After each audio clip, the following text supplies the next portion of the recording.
Hi everyone, Judicial Watch President here with a special Christmas edition of our weekly update here on social media. Thanks for joining us. Even though it's the week before the Christmas holiday, it's still busy here in Washington, D.C. with a looming government shutdown. A big hearing on General Flynn. His sentencing hearing was this week. We've got new information about the FBI text messages that were deleted by the special counsel's office. Was that obstruction by the special counsel's office? Plus I have a Clinton email court update for you. So a lot to talk about. And I guess I'll talk about the wall first, because this is the issue of the moment. The president is facing a shutdown as a result of the failure by the Senate to provide really minuscule funding for the wall, $5 billion. It's a lot of money to normal people, but the federal government sweats $5 billion. So this is an ideological battle between open borders Democrats and Republican allies in the Senate who don't want to provide the support for the wall that the American people want. Heck, that's why the president is president, and our national security and our border security deserves. We need it. I don't think a wall, as I've said repeatedly, is sufficient, but it certainly is necessary to provide basic security at our southern border. Now, the House passed a bill that provides some key funding for the wall, $5+ billion. And on top of that, now the Senate needs to act. And the Senate seemingly doesn't have the votes to proceed yet. And so there's a looming government shutdown. Now, believe me, it's a fake government shutdown. There are several agencies that are affected, but many of those agencies have essential personnel who will always be there working. In fact, according to the Washington Post, their analysis is that 53% of the workforce in the affected agencies of a government shutdown will be working. So the majority of workers will be there. Now, they may not be paid for a period of time, which is a pain in the neck for them, I understand. But in the end, almost all of them will get paid, including those who are asked to stay home. So in many ways, it's a forced holiday. But politically, a shutdown forces one side or the other to give on policy demands. And the question is, who's going to give first? And the wall is essential, in my view. So the president, I think, is right to push for this. And it's shameful that Congress, despite the crisis on the border, hasn't provided basic security measures, hasn't even reformed, for instance, the asylum system that's encouraging the caravans recently. So the least they can do is provide funding for a wall. Now Congress is hoping that you're not paying attention. I don't know what you think about a government shutdown. I don't know what you think about a wall. But they're hoping you don't share your views with Congress. And this is what I would do if I were you. I'd let your senators know. I'd let your congressmen know, and I'd let the president know what you think about the shutdown, whether we need security on the border, whether we need a wall, and whether they need to do it now. And the way you can do that is by calling and communicating directly with your senators and congressmen. You can call the White House switchboard as well, and we'll put those numbers up for you once this video goes to print, more or less. And you can go online and figure out how to do it yourselves as well. But you've got to let your views be known here, because frankly, there aren't going to be a lot of people calling the Hill these days because of the Christmas holiday. You got to do it. You got to do it today. You got to do it tomorrow. You got to do it Sunday. You got to do it Monday, because I don't think they're going to go home. They may go home for Christmas, obviously, the Christmas holiday, and be off.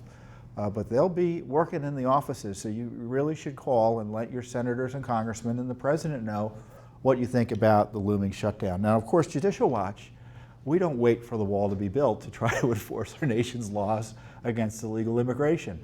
We have lawsuits. We do the Freedom of Information Act, obviously, work that we are famous for in terms of exposing what goes on. My colleagues are on the border repeatedly. You know Chris Farrell. He's down there repeatedly. We have an Arizona representative, Mark Spencer, who is an expert on the border. He's a former Phoenix police officer, and he's well connected in the law enforcement community down there, both the federal and local law enforcement. And of course, we were down in Guatemala a few weeks ago proving showing the truth about the real media lies about the caravan a movement that is assaulting our borders as we speak. Now, on top of that, Judicial Watch is suing in San Francisco. We have a taxpayer lawsuit. We're suing San Francisco on behalf of a taxpayer who is alleging that the San Francisco Sheriff's policy that prevents communications and disclosures to ICE about illegal alien criminals about to be released to the streets is in violation of the law. Now, that case is proceeding. We're in discovery, meaning we're gathering evidence, and there's a trial currently scheduled for July of 2019. So once again, Judicial Watch, we just don't wait for the government to act. And when the government's failing, we do what we can under the law to reaffirm the rule of law and to protect you, American citizens, from the corrupt acts of politicians who want to undermine the rule of law, especially on immigration. So I think this is a core issue to the future of our country. If we don't have a border and it's not secure, we don't have a country, practically speaking. Open borders means the end of the United States, as you know it. Now, many people want that to happen, and that's fine, but let's be clear as what the outcome potentially is here. And so you've got to let your voice be heard. So don't listen to the noise that the shutdown is going to harm our national security or anything else. It's not going to happen. For instance, the special counsel, he has, according to reports, a permanent authorization, a permanent appropriation, more or less, an indefinite appropriation. So don't worry, the special counsel, for instance, will continue to undermine the Constitution and undermine the rule of law, which brings me to the next part of our key report here, which is the OIG report, the Office of Inspector General report out of the Justice Department that demonstrates that the Mueller Special Counsel Office deleted essentially text messages of Lisa Page and Peter Strzok. Now, you may remember those two FBI lovers as the anti-Trump, pro-Clinton text messengers in the FBI that were running, especially Strzok, the Clinton email investigation and the anti-Trump Russia spy investigation. And they had text messages going back and forth where you may remember Strzok is talking about having an insurance policy and how they were going to stop Trump, and you couldn't make it up in terms of a corrupt abuse of authority, evidently in the FBI, as it's targeting Trump and protecting Hillary Clinton. Now, on top of that, Strzok was working for the special counsel because he was running the Russia investigation. So when Mueller was appointed, he brought Strzok in. And however much I complain about Mueller, Strzok was an obvious choice to bring in. He was the lead FBI agent on the Russia investigation. And so after these text messages, I guess, were uncovered by the OIG and the DOJ, Mueller quietly removed Strzok and I think Page from the special counsel team in the summer of last year. And he didn't tell you about it. Remember? He didn't tell you, he didn't tell Congress. It was a secret from the American people for 4 or 5 months. Well, you would think if there are text messages showing outrageous and criminal bias, in my view, that the special counsel might want to take a look at what text messages he was sending and Page were sending for the few months that they were working for them. Oh, guess what happened?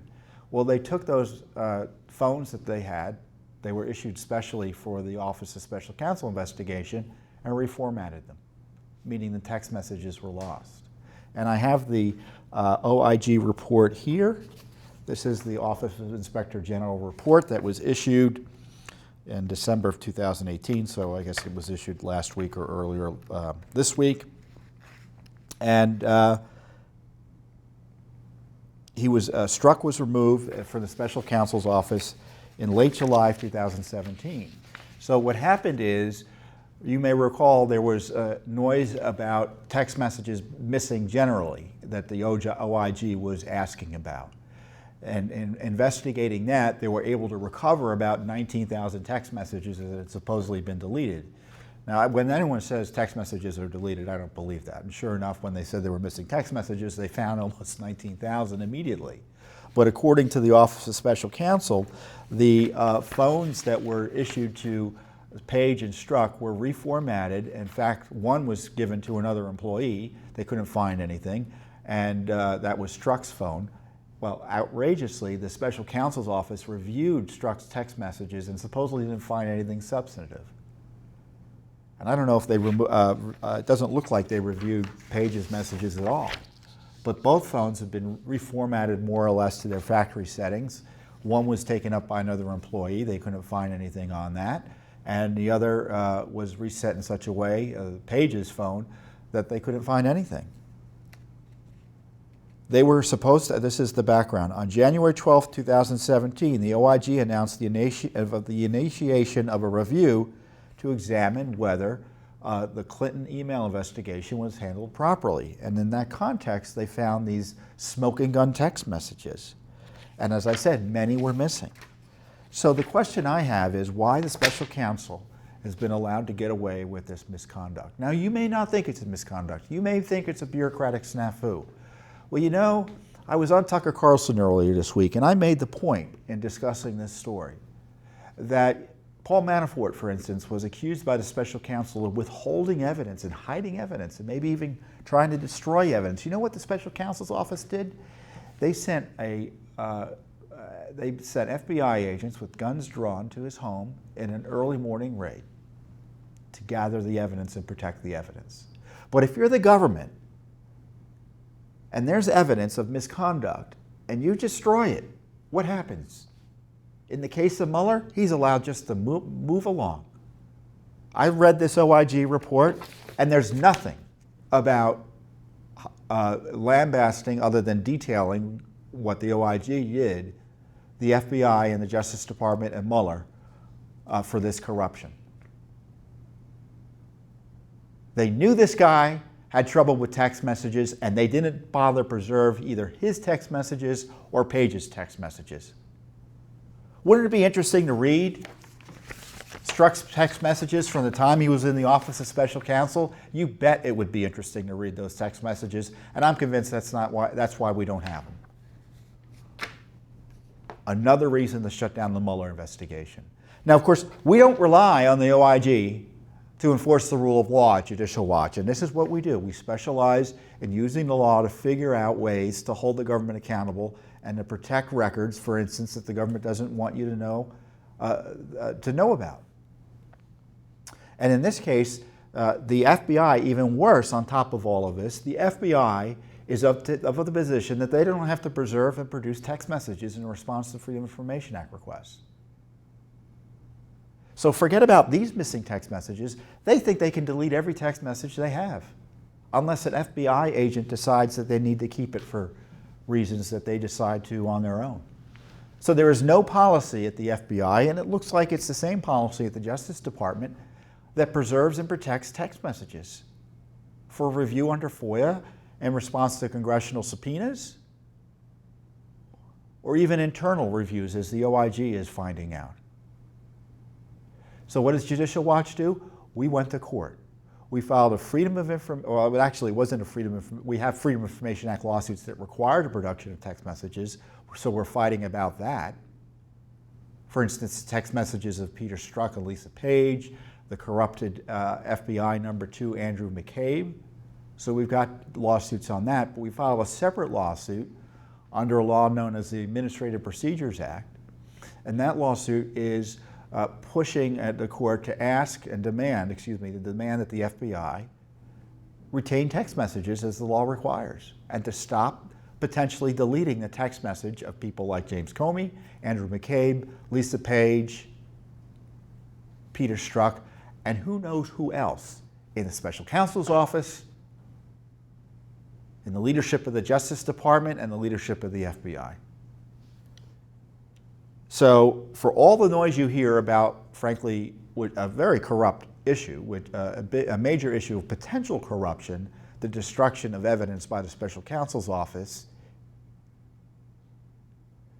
there's a bigger issue, which is the FBI does not believe it should be required to keep text messages. And so maybe as we speak, thousands of text messages are being deleted. Now, the OIG doesn't know how many text messages they were unable to recover from Page and Strzok since the records don't exist anymore. So it could be countless numbers. The president, I know, has talked about 19,000. I think he's conflating two numbers. My point is it could be higher than 19,000 or less. We don't know, because the Mueller special counsel operation destroyed government records essential to analyzing whether or not his investigation was influenced, as we think it has been, by biased agents like Peter Strzok, who hated Donald Trump. So we're in court trying to get answers for you. You know, I know you think I'm getting angry, and you know, I get excited about this. But what I love about Judicial Watch is we're able to do something about it. And this is why, and if I could take a commercial break here, you should support our work. Because there's no one in Washington that does the work that Judicial Watch does as consistently and as thoroughly to hold the government accountable to the rule of law and make sure that these corruption issues get swept under the rug. So along those lines, I want to remind you that we've got these major issues on this major litigation on the Hillary Clinton issue. Now, Judge Lamberth and Judge Sullivan, who I'll talk about later, both issued rulings, in the case of Sullivan, requiring Hillary Clinton to respond under oath to Judicial Watch written questions that she didn't want to respond to under oath. And Judge Lamberth authorizing thorough discovery into the Hillary Clinton email issue about whether or not that system was designed to thwart the Freedom of Information Act. One of the gravest offenses to our transparency laws is, I think, the quote from Judge Lamberth. So he wanted us to come up with a discovery plan, and this is going to upset you. This is the update. So we came up with a discovery plan. I can't get into the details now of what's in it, but you can be confident we want to question several people about the Clinton email system. The sort of basic work that an investigative team would do, one authorized by the court to do. And you know what we found out? The Justice Department, representing the State Department, was coordinating with the witnesses on the Clinton side to try to thwart our effort to get discovery. That's right. This Justice Department is colluding with lawyers for the Clinton retired witnesses to try to oppose our discovery plan. So when you talk about the deep state, that's what I'm talking about. Now, so we've got this thorough discovery plan, and I don't know when we're going to release it or be able to talk about it in full, but we're being opposed by not only the Justice Department representing the State Department. And by the way, Judge Lamberth excoriated both the Justice Department and the State Department for this Clinton email misconduct. And they're still fighting everything we want in terms of discovery, practically speaking. Oh, they say we can talk to one witness, I think, maybe two witnesses. They said we might get documents, but they're not sure whether or not we can get what's in the documents. Same old, same old. But Judicial, the courts are just moving along, and we're making progress slowly but surely, and we're winning. But we are facing massive opposition from the deep state to get this basic accountability on the Clinton emails, because it isn't going to happen from Congress. The Justice Department is on the other side.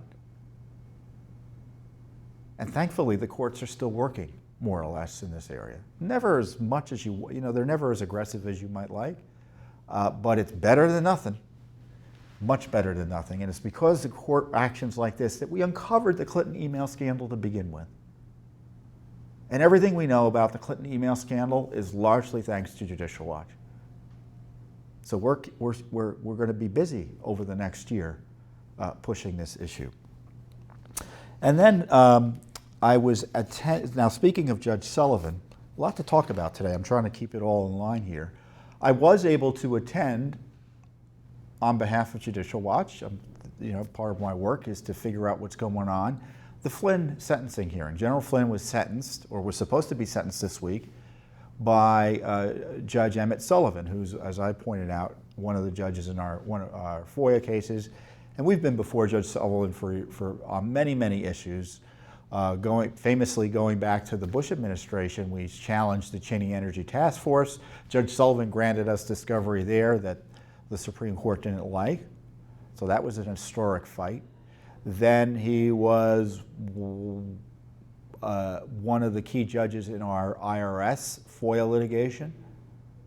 And he got angry during that case because he threatened to hold in contempt and jail the IRS commissioner if they didn't start complying with his orders properly.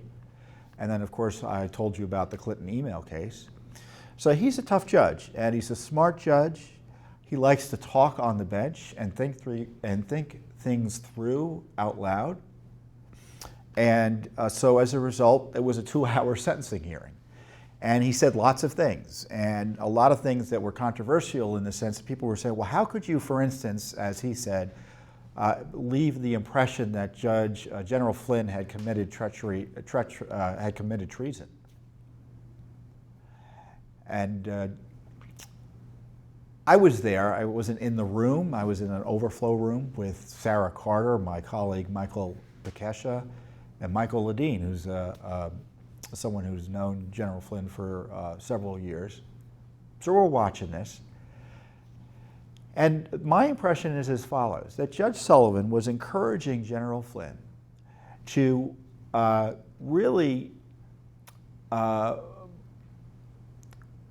consider whether he needed to withdraw his plea. Because you may recall the lawyers for General Flynn put in information, and we've talked about this previously, into their pleadings as they were trying to make the case to the judge for a light sentence, that the FBI, it looks like, committed misconduct in questioning him. He didn't lie under oath, and at least according to FBI officials who questioned him. And sure enough, all that's been backed up. James Comey said he purposely avoided protocol by avoiding the White House counsel being present. Andrew McCabe certainly persuaded General Flynn not to have White House counsel or any lawyer present. And of course, he was targeted for specious reasons about his supposed lies about what he talked with the Russian ambassador about. Of course, they knew what he talked about with the Russian ambassador. So I don't know why they needed to go question him. It's because there were press reports about what he supposedly was telling the vice president. Well, since when is that a matter of FBI investigation? If they're concerned that Flynn wasn't being honest with the vice president, they should have called the vice president and said, you should check with General Flynn to make sure, because according to the reports, he may not be giving you full information. Didn't require an FBI investigation. And just to be clear, I don't think Flynn lied. I think Flynn has talked himself into, in his head, that, well, maybe I did lie and I'm going to plead guilty and end this case. So what Judge Sullivan was doing was he was saying, is this treason? Did he betray his country? Did he undermine his flag? And he's not saying, well, he committed treason. He later came back and walked that back. But he was leaving it clear in no uncertain terms that this was serious when you raise issues like this. And when you plead guilty to something that you may not have done, or you may ought to fight, just because you think you can get past it, he was basically warning Flynn, the plea deal may have a different impact and have different result than you think. So he was inviting Flynn repeatedly to pull back from his plea deal. He even said to General Flynn, he said, you know what, I'll appoint a special lawyer to give you a second opinion on this whole matter. Now, Flynn didn't rise to the bait. Special counsel, they tried to keep their heads down, the lawyer there. The lawyer there admitted there was no violation of the Logan Act that they were seriously pursuing. There was no treason. So, the left's smears against General Flynn are out the window. In fact, when Judge Sullivan mentioned the Logan Act, that's the act that's never prosecuted, that prevents private individuals from conducting foreign policy, everyone laughed. But that was the pretext under which Flynn was targeted and attacked by Sally Yates, James Comey, and Andrew McCabe. So the sentencing was delayed, and it was delayed because Flynn has been cooperating with the special counsel, on another unserious charge, in my view, this Foreign Registration Act violation, Foreign Agent Registration Act violation, which is a paperwork violation, or at least it used to be until Trump came into power, and then they started criminally prosecuting them, anyone who involved in that, other than the Podestas, who were also evidently doing the same sort of thing over which Manafort and Flynn have been targeted over, in terms of unregistered agency for foreign governments. So Flynn is still cooperating with the special counsel, and the judge said, look, I can't give you the full benefit of your cooperation in my sentencing if you're still cooperating. So he said, do you want to basically finish up your cooperation and then have the sentencing? And General Flynn, because Judge Sullivan was ruminating that he may give General Flynn jail. So Judge Sullivan isn't going to do anything, it looks like, unless he's asked to by General Flynn in terms of this corruption by the special counsel. That's unfortunate.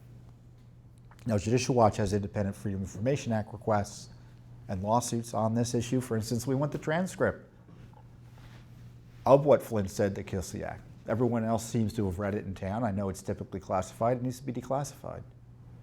But in the end, Judge Sullivan is not going to do anything unless General Flynn is willing to say something and make noise here, which is, I don't think, going to be likely based on what I've seen. He just pled guilty again, reaffirmed his plea deal in open court. I watched it. He went under oath and said he committed crimes in lying to the FBI. And so Judge Flynn responds to that. It was a terrible day. It was a terrible day because I think he's being railroaded, General Flynn, and the justice system isn't working to fix it. Neither the defendant, the prosecutor, or the judge is working to fix it. So who can fix it? Well, we can try to fix it by uncovering more details about the corruption, but the president can fix it by pardoning General Flynn. I don't know if he's going to do that. I'm sure it's probably on his list of things to consider. I'm sure he's strongly considering it. But I just don't see any other outcome. He could also shut the Mueller operation down, which is something I've been calling for. Shut Mueller down. You've got him destroying text messages that could demonstrate bias by his office. You've got him pursuing General Flynn on trumped-up charges of lying and failure to file Foreign Agent Registration Act documents. You've got harassing investigations by Mueller into the president's tweets. Yes, they're investigating the president's tweets. All sorts of reasons to shut down the Mueller investigation. So that's that. Next up, let's talk about war in the Middle East. All the king's horses and all the king's men are screaming about the idea that President Trump wants to send or bring home the 2,000 or so troops in Syria that are currently based there. Now, of course, the first question I have is how many Americans knew there were troops in Syria before President Trump announced he was bringing them home? How many Americans knew that there were troops there? And even more importantly, how many Americans knew what their goal and their mission is? And I guarantee you, not too many, and I guarantee you, just as few commentators and politicians criticizing the president for wanting to do what he's generally promised, is to pull back the U.S. from these endless wars that don't protect our national security by his lights. They didn't know what was going on there in Syria either. And I guarantee you, if Trump was trying to increase troops in Syria, they'd probably oppose him. Tries to pull him out, they're going to oppose him. But you know, I have the facts on Syria here that you may not know about. And I've talked about it before, I think, on our prior updates, but this is material that was released by Judicial Watch before we started doing these weekly updates back in 2015. And they were uncovered as a result of our Benghazi litigation. Oh yes, Benghazi is tied to Syria and the rise of ISIS. And in perhaps some of the most important documents that Judicial Watch has ever uncovered, and I don't say that lightly. Judicial Watch will be, I think we're in our 25th year of operation next year. So these documents are real important. They show two things. They show that the Obama administration was well aware that arms were going to Syria, the conflict in Syria, out of Benghazi. And secondly, they show that the Obama administration, including the Secretary of State, were warned about the rise of ISIS and that they were supporting terrorists in the internecine warfare in Syria. And specifically, the documents detail the arms being shipped out of Syria in unbelievable detail. As we say, the DoD documents contain the first official documentation that the Obama administration knew that weapons were being shipped from the port of Benghazi to rebel troops in Syria. An October 2012 report, this is a report a month after the terrorist attack on our special mission compound that Hillary Clinton and Barack Obama all lied about. Weapons from the former Libya military stockpiles were shipped from the port of Benghazi, Libya, to the port of Banias and the port of Borja Islam, Syria. The weapons shipped during late 2012 were sniper rifles, RPGs, and 125 millimeter and 155 millimeter howitzer missiles. During the immediate aftermath of and following the uncertainty caused by the downfall of the Gaddafi regime, remember, Gaddafi was murdered with the approval of Obama and Hillary. They wanted that regime to fall. In October 2011 and up until early September 2012, weapons from the former Libya military stockpiles located in Benghazi, Libya, were shipped from the port of Benghazi, Libya to the ports of Banias and the port of Borj Islam, Syria. The Syrian ports were chosen due to the small amounts of cargo traffic transiting these two ports. The ships used to transport the weapons were medium-sized and able to hold 10 or less shipping containers or cargo.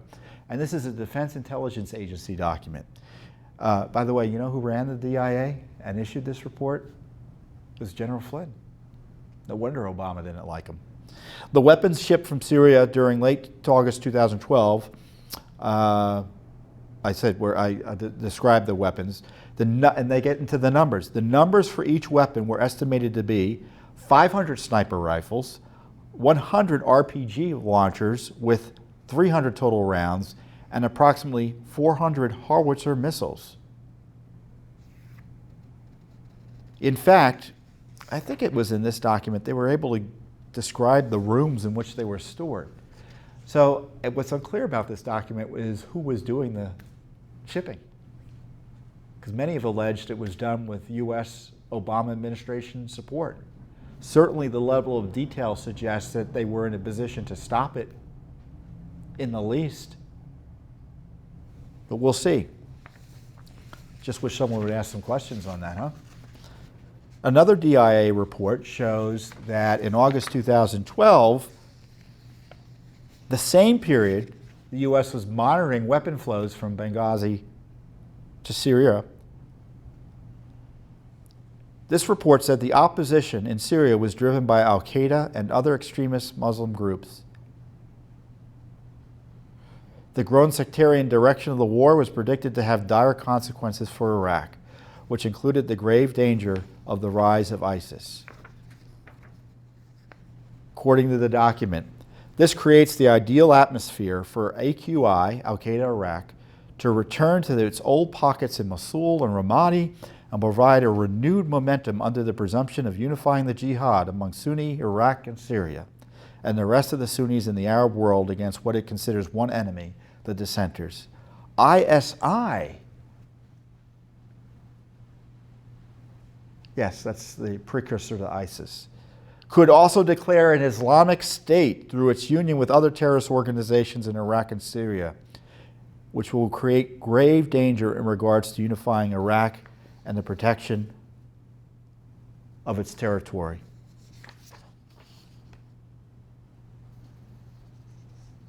And one of the warnings was heavily blacked out. One such consequence would be the renewed facilitation of terrorist elements from all over the Arab world entering into the Iraqi arena. The DIA document demonstrates that the insurgency in Syria were the major elements of the insurgency in Syria were AQI, the Muslim Brotherhood, a terrorist organization, and the Salafist, extremist Muslims as well. The West, Gulf countries, and Turkey support the opposition. So you were supporting the opposition. AQI.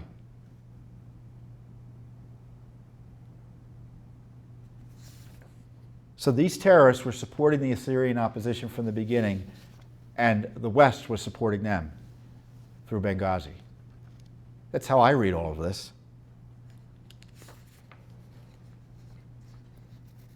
So what was going on is that there was this pullback of government forces at the border of Iraq and Syria. And into the chaos there, unpatrolled borders, see, when your border's out of control, things happen. ISIS crept in and asserted itself. AQI asserted itself. All predicted. This is what has been wrought, or was wrought, by the Obama administration. It led to all these refugee flows that we now hear about, and is what Trump has had to deal with since he's come into office. So the reason we're in Syria is because of Barack Obama and Hillary Clinton allowing the destruction of Libya by extremist radical forces. And it was a vehicle to get arms into Syria to increase pressure on the regime through terrorists. AQI. It's that time of day for the trains, excuse me. So, I put this document, we'll put the link to this document in our materials here, but you gotta educate yourself on this, because the media is not going to talk to you about Syria. So now we're going to hear all these armchair experts say why we need to be in Syria, and I don't want to get into that debate here. You can imagine what I think.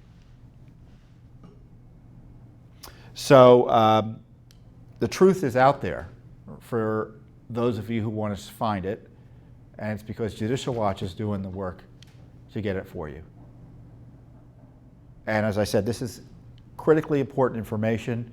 It confirms the downfall of Libya led to the rise of ISIS, and it shows that arms were going into Syria out of Libya, and the Obama administration knew about it and didn't do anything to stop it. In fact, when terrorists work exposes running Libya essentially, especially during the attack, the Benghazi attack, they lied about it and said it was some sort of spontaneous demonstration. No, they turned over Libya to the terrorists, and it became a way station and a funnel for terrorists to enter into the Syrian conflict, and that led to the rise of ISIS. The documents are there. And it's for exposing that sort of stuff that I'm convinced that General Flynn has been on the naughty list. I'll describe it nicely, for the Obama gang since he left the administration. So with that, I'm going to leave you to your Christmas, and I just want to take a minute to wish you a Merry Christmas. I hope you have a wonderful holiday with your family and friends. I love Christmas. I've got my kids at home, my wife at home, so we're looking forward to the holiday as well. And I'll be back next week, hopefully, with another report. Things aren't slowing down here at Judicial Watch. Much more to report on you, report to you. We don't report on you. We'll leave that to the deep state. But thanks for joining us this week. And as I said once again, have a wonderful, safe, and Merry Christmas.